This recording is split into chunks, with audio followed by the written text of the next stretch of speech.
Summer is just around the corner. Oh, it's time to go for a holiday, to hit the waves, and learn about different cultures. Time to do the Wikipedia search for LGBTQ+ rights in the country. What? Oh, is that not what you do? When travelling as a queer person, it often becomes second nature to check if the places you're visiting are LGBTQ+ friendly, and that you and your loved ones are going to be safe, because nothing puts a dampener on a holiday like finding out you're illegal in a country a little bit too late. Even if you're not queer, this is information you may be interested in. But what does it mean to be LGBT friendly? Friendly to whom? Is it me? It's not the same going as a tourist from a wealthy country who's visibly a foreigner than being a queer person who has to live in that country every day. It's also not the same to travel somewhere as a straight passing person than a visibly queer person, or as a white, queer, or person of colour. And how are you going to know if you are visibly queer if you don't know what queer people are wearing in the country? And can you trust the information that countries produce about their relationship with queerness? What? Some governments are very happy to flaunt their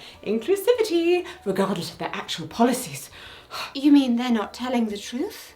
They might be perfectly okay with queer travellers, but they might not be okay with the queers at home. And am I okay with going to that country? Well, if a country has gay pride parades and declares that they are a bastion of inclusivity compared to their neighbours, but then specifically targets those same people when they're a different ethnicity, then... Oh, you're going to talk about Israel, aren't you? Yes, we're going to talk about Israel. Also, countries that claim they simply have no queer people. Very fishy. So let's talk about borders, pinkwashing, and the legacy of British colonialism. Clearly I'm the right person to talk about that. A light and fun topic for the whole family. I just thought this was going to be fun. There will also be summer travel tips. Parts. Okay, I'm back in. Queer travel and borders. Okay, so you're a queer person out on the journey of a lifetime. You've gotten off the plane and you've made it to the airport. Yay! And we make a sharp stop here, because for some trans travellers, the issues can start even before getting to the actual destination. Oh yes, I meant it when I said queer friendly to whom. It's a whole acronym there. LGBTQ+. Some countries where same-sex marriage is not legal or where transness is not accepted can still be quite safe once you've gotten there, if you are not very evidently queer. Shout out to every single airport worker who has looked at my half-Asian wife and I and said, "Sisters, you look like sisters." No, we don't. However, as airport security measures have become increasingly stricter due to counter-terrorism efforts and migration control, remember when I was a child I used to walk through, it's also become harder to travel undetected as a trans person. First of all, trans travellers may have documents with gender markers that do not match their gender identity and outward presentation, as depending on their country of origin, the process may be lengthy, expensive, or even impossible. This is actually an important issue for trans asylum seekers, who often face longer wait times or whose asylum applications may get wrongfully rejected when their name or gender marker in the documents do not match their appearance. A lot of measures put in place in airports to stop drug smuggling or terrorism, like full body scans, can endanger transgender travellers. Fellow travellers or security officers can also identify people who do not match their conceptions of gender presentation. And we know from racial profiling how easy it is to find something that doesn't look like the most standard white cis person suspicious. It's going to go well. Queer people who belong to the minority groups who are more likely to be profiled are also more likely to be detained and to be found out to be LGBTQ. I'm just saying that maybe it makes sense that your friend who is a trans person of colour is not travelling internationally very much. TSA body scan machines in American airports and increasingly in other countries internationally have what is called advanced imaging technology, which creates an image of each body under the passenger's clothes. I feel dirty. Fun fact I only learnt recently, each machine has a pink or blue button that the agents press to scan for anomalies based on the expectations of what each gender will look like, depending on if it is a male or female body. Prosthetics, binding material, and body parts that do not match the expected shape of a male or female body can then be misread as explosives or as smuggled material, leading to pat-downs and further body searches. What? This technology was just not created with the existence of non-conforming bodies in mind. Anyone else with a scoliosis or similar medical issue or disability who's had to use adaptive clothing or medical devices will also have experienced the non-joy of attempting to explain, except without the frisson of danger. Due to this and the lack of trans-specific training for TSA agents, trans travellers may have to deal with uncomfortable experiences, even in countries where it is perfectly legal to be trans. And it does make for uncomfortable experiences. According to a 2019 review of civil rights complaints to the American TSA, 5% of reported complaints were related to the screening of transgender people, even though trans people are estimated to form less than 1% of the population. The number of other complaints from trans travellers may be way higher, as 15% are just categorised sex/gender/gender identity.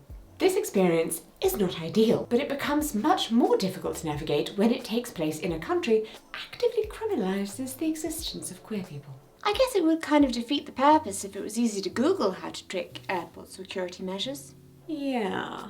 Airports may also update or increase their security in response to terror attacks or other unexpected situations that are out of the control of travellers. As Ben Haseen, a trans man of Bangladeshi descent, puts it, "Not only am I trans, but I'm also a South Asian Muslim transgender man, so I face a lot of intersections of bias when it comes to travelling. I notice, compared to the rest of my friends who go through the security check-in, that I often get more security when my bag's being checked. I sometimes wonder if it's because of my dark brown skin or because I have a beard. One time, a woman who was in the line in front of me was joking with an agent that they wouldn't find a bomb in her bags. And I remember thinking how the situation would be completely different if I said anything of that sort of joke in an airport.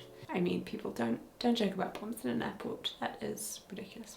All this thinking about the right destination has me stressed. Granted, I was already stressed at just the thought of travelling anyway, making sure I have all the right outfits, every product I'll need. Why do I end up buying tweezers in every new location? Why is the world full of splinters? I may be overthinking this. You might find travelling stressful for other reasons. Maybe you're an anxious flyer. Maybe you struggle with car sickness. Maybe you get overwhelmed in a crowded airport. Or perhaps the company you're with just doesn't help the situation. Stressful family trip, toddlers, in-laws. Oof. If that's the case, let me introduce you to my new favourite way to keep my anxiety low, Aura Health, sponsor of today's video. Aura Health is an award-winning wellness app used by over 7 million people worldwide. Did you know that's more people than are estimated to live in the city of Madrid? It takes an all-in-one approach to well-being and sleep, with a large library of meditations and stories that feature CBT, life coaching, breathwork, and more. High point, very easy to use. When you're overwhelmed or anxious, it is so helpful to have a personalized, easy-to-navigate curation of content right at my fingertips. Aura Health's content is not only auditory but visual too, and I love how inclusive that is. I can go to bed at night after having taken out my hearing aids and just watch calming visual to wind down. Believe me, I know. I have ADHD. I know that a daily meditation practice helps my focus. Do I have the time to go to some kind of place where I learn to do meditation? No. But when it's on my phone, yes, I do. Taking care of me and my other priorities has never been this simultaneously easy. If my experience resonates with you in any way, I challenge you to start your mindfulness journey with Aura Health for free today using my special link in the description of this video. The first 500 people to do so not only get a free trial, but also an exclusive 25% off. So be quick and see how even just 30 days will change your life. Traveling doesn't have to be a drama, as long as you found the right place to go. Travelling and living. So you may have finally managed to cross the border. Is this a queer-friendly country? Well, it may depend. There's just a massive difference between a country being safe or welcoming to LGBTQ+ tourists, or with money, and it being an easy place for the queer people who live in it, particularly if they're immigrants. It's only when you live somewhere that you have to face questions like, are you allowed to share a housing contract or parental rights with someone who is not your spouse? You know, because you might not be able to marry them since you weren't born opposite sexes. Can you name them as your caregiver when you're in a situation of medical need? If you are in a same-sex relationship with someone from a country who does not recognise same-sex marriage, but your country does, are you allowed to get a visa to remain with them in their country? The issue with borders remains. I talked about this in a short last year, but actually several lawsuits in Asia fighting to legalize same-sex marriage have come from international couples who have had to struggle with getting spousal visas for their marriages. This is what was behind Nepal's legalization of same-sex marriage in 2023, when a Nepali citizen married to a German citizen sued to have their marriage recognized. And we have seen similar high-profile cases in Japan and Hong Kong with different results in the last year. Japan is famously quite friendly and safe for travellers, and LGBTQ+ people can feel comfortable visibly being themselves in public. Actually, the International LGBTQ+ Travel Association has chosen Osaka as the site of their first convention in 2024. However, that does not mean it is easy to move there as an LGBT spouse to a Japanese citizen or a resident, as only some districts recognise same-sex partnerships, meaning couples have some of the rights of a heterosexual married couple, like co-signing leases and having visitation rights at hospitals. Wow! Imagine moving 2 blocks down the street and suddenly being not married anymore. I guess that's one way of breaking up with your partner. For those of you who actually like your spouse and want to move to Japan with them, the Immigration Office will deal with same-sex couples on a case-by-case basis, and the visa given is not one defined as a spouse visa, meaning results may vary depending on the agent dealing with each case and how much they like you. If they like the cut of your jib and whatnot. A same-sex couple I know personally who were married in the UK were then told by a Japanese immigration office in 2022 that they could apply for getting a spouse visa, but that it would be an extremely lengthy process and it would be very unlikely that they would receive it in the end. Japan did grant in 2023 a long-term visa to an American man married to a Japanese citizen in what was considered a landmark case, although they still denied him a long-term residence visa. However, for a bit of an inspirational twist, this video took me such a long time to get out that since I wrote that, the Japanese parliament has actually decreed the national ban on same-sex marriage is unconstitutional. So I guess people will be able to move to Japan with their partners now? Manifesting. These are issues that do not affect international queer travellers who just want a nice summer trip in Asia to go see some cherry blossoms or, But it is a costly uphill battle for immigrants and locals who just want to live somewhere with their partners, which is pretty darn reasonable. And Japan does not actually criminalise LGBT identities. Many parts of Malaysia, where my wife's mother is from and the majority of her family live, are quite safe for us to visit for long periods of time. But we get to come back to the UK. Often living in a country where your existence is illegal means that there is always a sword of Damocles hanging over you, that you may not know how or when it's going to strike. The current Prime Minister of Malaysia, Anwar Ibrahim, has been imprisoned twice on charges of sodomy. He has received a royal pardon, and it does seem like the charges are politically motivated and he is not actually LGBTQ+. But that is a good example of how homophobic laws can be used to get the upper hand over an LGBTQ+ individual. If someone has a personal or professional dispute, there is an easy target over your head that is just not there for cis, straight or gender non-conforming people. Are you going to get the royal pardon if everyone knows it isn't just a politically motivated jab? Sometimes someone has been openly living as themselves for years with little or no issue until suddenly they become the victim of an explicitly anti-LGBT law or a different kind of criminalization. Another Malaysian example is the case of influencer and beauty industry entrepreneur Nur Sajat. Nur was an openly trans public figure for many years, going as far as participating in and winning the Miss International Queen Talent competition in 2013 in Thailand, the world's biggest beauty competition for trans women. However, in 2021, she was charged with insulting Islam after she posted a video of herself wearing a headscarf whilst on a family trip to Mecca, where all of the other women in her family were also wearing headscarves. However, Malaysian authorities enforce Islamic law and put out an arrest warrant leaving her as a refugee in Australia. As a traveller, you may need to make sure that you stick to safe areas. Noted. But if you're a citizen, you may be affected by changes in law and in social views on LGBTQ+ individuals. What am I meant to do about that? Move? Like, remember how Indonesia banned sex outside of marriage in 2022? Wait, what? Yeah, I know. It's a whole thing in itself. Let's not dwell on it. I sure wonder if that will have a disproportionate effect on the part of the population who cannot legally get married. Huh. Okay, yeah, striking that one off my list of places to visit, but wait, aren't my tax dollars helping the local people who aren't really the ones who have laws over any say over the laws there, right? And anyway, I mean, what if you have family in that country? Surely then it's a different situation. What about the countries that are more like developed? I mean, it's not exactly like the USA is the bastion of rights. Looking to the West. Pinkwashing and colonialism. So, that's a look at how some of those differences between travelling to a country for fun and moving, or living there long term, can really affect how queer-friendly it may be to you. But sometimes, deciding if a country is actually queer-friendly or not is a complicated moral issue. Queer inclusivity can sometimes be used as a marketing tool. And once again, how queer-inclusive a place is may actually depend on factors completely unrelated to your LGBTQ+ status, and related instead to the image you are hoping to create. We've been talking about people for too long. Let's talk about countries. The term pinkwashing refers to countries that are involved with human rights violations using the fact that they are queer-friendly to divert attention. The phrase was originally coined in 1985 by Breast Cancer Action to identify companies that claimed to support women with breast cancer whilst actually profiting from illnesses. But it became popularised in the 2010s, particularly with Sarah Schulman's 2011 opinion piece in the New York Times, Israel and Pinkwashing. Oh, we're going there. We're going to talk about Israel. It's where the term comes from. I can't just not talk about it. Oh, I'm sorry, human rights violations are ruining your holiday plans, but could you please just be a little bit more with it? Sorry. We will keep it classy and light, I promise.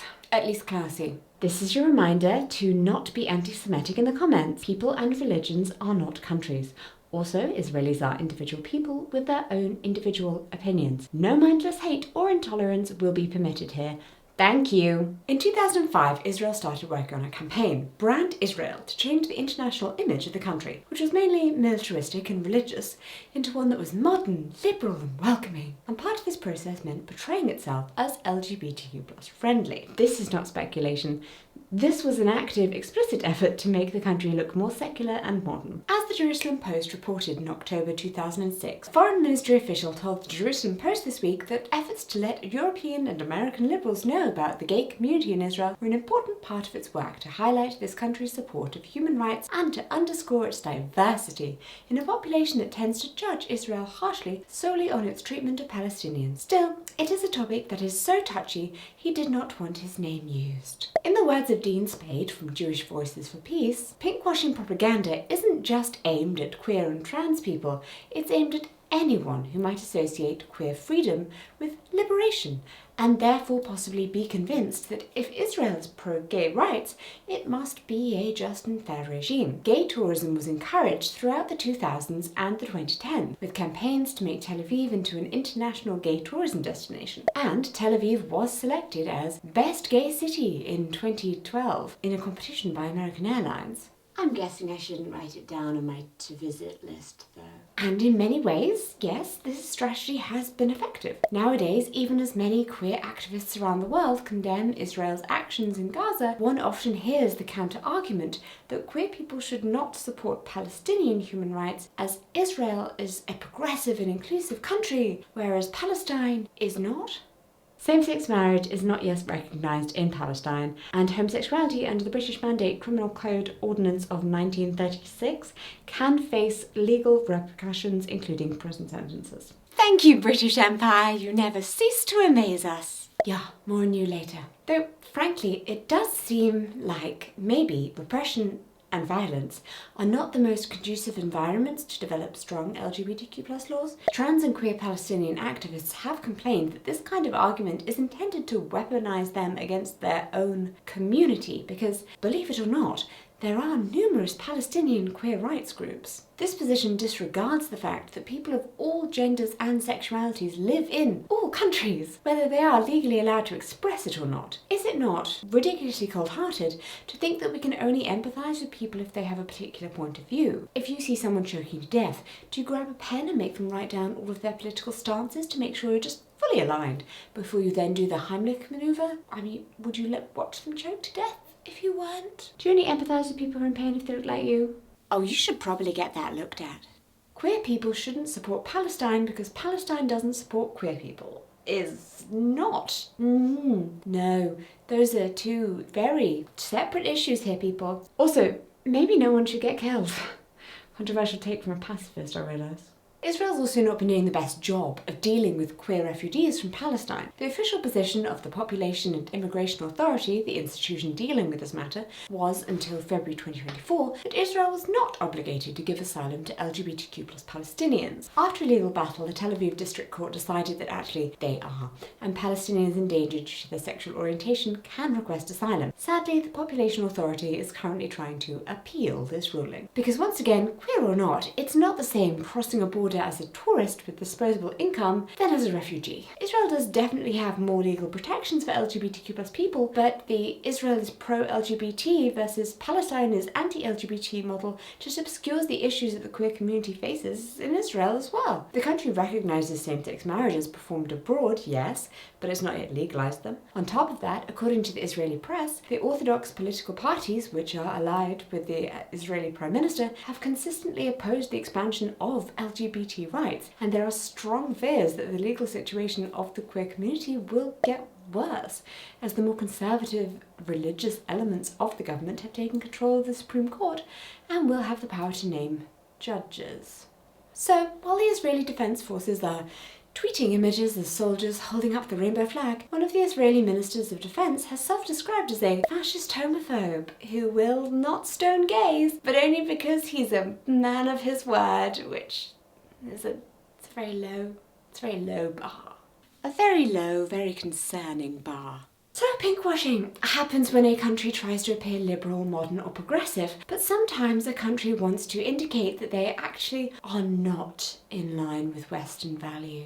And both of these strategies are very ready to use the lives of queer people as political tools. Some governments in non-Western countries will claim that their anti-LGBT stance is meant to protect local culture and values. This is what happened last year in Uganda when they passed an anti-gay law that punishes same-sex sexual acts with the death penalty. The Speaker of the Ugandan Parliament described this move as standing strong to defending Ugandan culture. Several civil rights groups in Uganda and outside of the country have protested the new anti-gay law and have denounced that it will increase violence against the local LGBT community and worsen the treatment of AIDS now that doctors are expected to report people suspected to be involved in same-sex activity.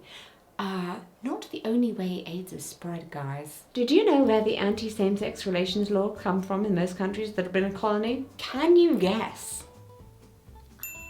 Yeah, that's right. It is indeed. It is colonialism. Yeah. Well done. A significant amount of legislation in non-Western countries against same-sex relations and gender nonconformity were directly adopted during colonial rule. There have been studies, particularly about the effect of British colonialism, since the ex-British colonies seem to have, as a rule, harsher legal penalties than ex-colonies of, for instance, Spain or France. Of these 69 countries where same-sex practices are illegal, yes, 69, more than half are former British colonies or protectorates, and most of them, at least 30, inherited their laws against consensual same-sex relations from Great Britain. Enze and Joseph O'Mahony, authors of British Colonialism and the Criminalization of Homosexuality, found that British colonies are much more likely to have laws that criminalise homosexual conduct than other colonies or other states in general. In their words, many such discourses tend to portray homosexuality as a Western import of a corrupted morality, ignoring the prevalent existence of homosexuality before Western colonization. In Africa, for example, many such discourses often portray homosexuality as un-African, and anti-homosexuality mobilizations have taken on a nationalist tone. As our research has demonstrated, it is most likely the opposite. This is because Victorian laws and attitudes saw every sexual interaction that didn't result in procreation inside marriage as taboo. Not that people were not having extramarital sex in Victorian England, or same-sex relations. Oh, they very much were. It was one rule for the British and one rule for everyone else that they were trampling on. Truth is, there have been reports of same-sex relations and multiple understandings of gender in the African continent for as long as we have written descriptions of what people were up to. Sorry for the general phobia in these quotes that I'm about to read you. Describing the Luanda region of Angola in West Africa in 1625, a Portuguese Jesuit talks about the certain chibodi, which are men attired like women and behave themselves womanly, ashamed to be called men, are also married to men, and esteem that unnatural damnation an honour. A bit later, in 1680, another Portuguese soldier and historian wrote, "Sodomy is rampant amongst the people of Angola. They pursue their impudent and filthy practices dressed as women." It is not very fun reading the way Europeans describe West African people in the 17th century. Interesting to think that Europeans had made it all the way there, but the language used is pretty uncomfortable from many angles. Of course, the study of sexuality and gender expression before the colonial period is a complicated matter. It is difficult to talk about the names we give to gender and sexual practices in non-Western countries in general, since they were not understood in the terms of our modern definitions of LGBTQ+ identity. A lot of the terms we started using to talk about sexual identity didn't even appear in Europe until the 19th century. So sometimes we tend to simplify it in terms of homosexual or non-binary, because it's easier when you want to explain to people that heterosexuality or cisness, that is, not being trans, are not any more natural than the alternative. Sometimes we say things like, there were non-binary identities, or there were gay people, when we really mean to say that there were people and societies that did not have a binary understanding of gender, and there were socially acceptable relationships that did not look like heterosexual pairs. Some people who fall under this category may consider themselves non-binary. Given that language, they may also do so now. Some people may consider themselves trans women. Some people may not consider themselves either of these or homosexual or anything. They may use more local terms or more international LGBTQ+ language. Can we call every non-Western historical woman who was into women lesbian or bisexual? Can we call every person who lived as a gender different from the one they were assigned at birth trans? We may not know if they would have been comfortable or if they would have seen themselves in these terms, but we know for a fact that there were people who fell in love and had sexual relations with people of their same sex, and we know there were people who lived as genders different from the ones they were assigned at birth, and we know that categories existed for both of these experiences in cultures, and that these sometimes intersected when possible. It is always good to check what were the terms they used for themselves and what were the ways in which they understood their experience of the world. As for the African queer people who are alive now, you can actually just ask if they identify as gay or trans, because they are also there and can speak for themselves, and we know that many of them do call themselves lesbian, gay, non-binary or trans. The internet's a wonderful thing. A nice example of a traditional gender category that intersects with LGBTQ+ identities are the South Asian Hijra. Hijras are the traditional third gender in India, Pakistan and Bangladesh. We have records of their existence since at least the 13th century, but they became criminalised during British rule as they were considered a threat to colonial political authority. Surprise! More of the same. The Hijra role accommodates different gender identities and sexualities, but Hijras are nowadays at the forefront of the fight for trans rights in India, and many of them identify as trans women or more generally as trans. In the Indian 2014 Rights of Transgender Persons Bill, they clearly appear under this category. Transgender person means a person whose gender does not match with the gender assigned to that person at birth, and includes trans men and trans women, whether or not they have undergone sex reassignment surgery or hormone therapy or laser therapy, etc., gender queens, and a number of socio-cultural identities such as Kinas, Hijras, Aravanis, Jogtas, etc. Because these categories did not just stop existing when people got new words to describe their experience of the world. Am I writing India down on my to-visit list? I'm confused at this point. Even though some countries are more queer-friendly than others, it is important to remember that the experience of travelling or living anywhere in the world is going to depend on many factors other than just a person's LGBTQ+ status. as a queer person. You may have a wonderful time for a month, somewhere that could become very difficult to live in if you don't have the financial resources or the support network. Some people are very keen to tell queer and trans people who live in dangerous situations to move somewhere else, but often travelling internationally and achieving permission to live in a different country is not that simple or financially viable for everyone in a situation of disempowerment. So please stop telling trans people to just move to Canada. At the same time, it is important that we remember that countries and governments are not the sum of their people. Often when a government uses its queer people as a political tool, whether positively, negatively, or a mixture of both, it is easy to forget that there are actual people, queer or not, who live under that government and who are trying to live their lives to the best of their ability.